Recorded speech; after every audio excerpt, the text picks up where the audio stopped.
presented by DMF Recording Studio, Patna. राजा कामत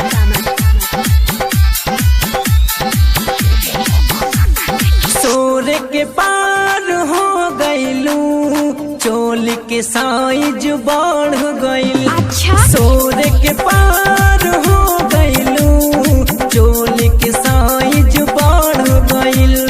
सबके नजर में आ गईलू, अच्छा। सबके नजर में आ गईलू, जब से जवानी चढ़ गईल।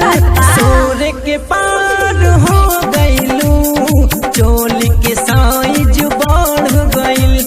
सोरे के पार हो गईलू, चोली के साइज बढ़ गईल।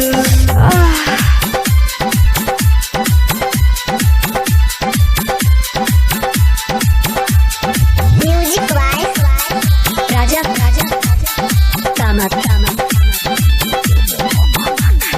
कैलस बवाल काजल, सबके नजर में कैलू, सुख चैन सबके भागल, तू तो रोग बन के धैलू।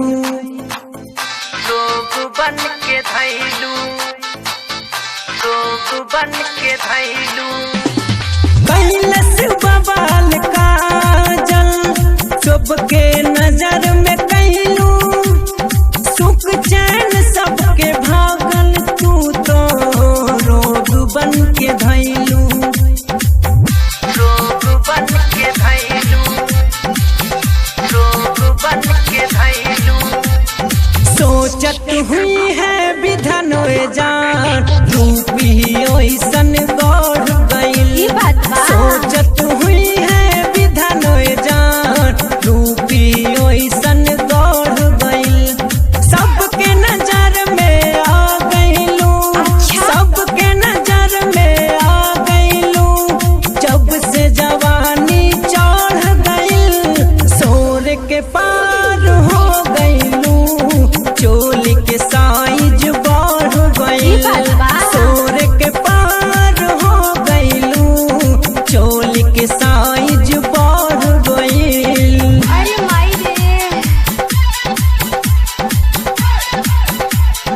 क्या नाम है आपका?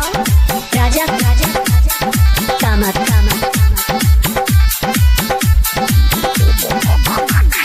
खुशबूड़ा के अखिया खुलबू त भोर होई। केहू नए जमीन पर तोहरा से गौर होई। तोहरा से गौर होई, तोहरा से गौर होई। खुशबूड़ा के अखिया खुलबू त भोर होई। केहू नए जमीन पर तोहरा से गौर होई। तोहरा से गौर होई, तोहरा से गौर होई। बगलू बलमुआ के आखियां तोहरा से जाके लौट गई। बगलू बलमुआ के आखियां तोहरा से जाके लौट गई। सबके नजर में आ गईलू, सबके नजर में आ गईलू, जब से जवानी चढ़ गई। सोर के पार हो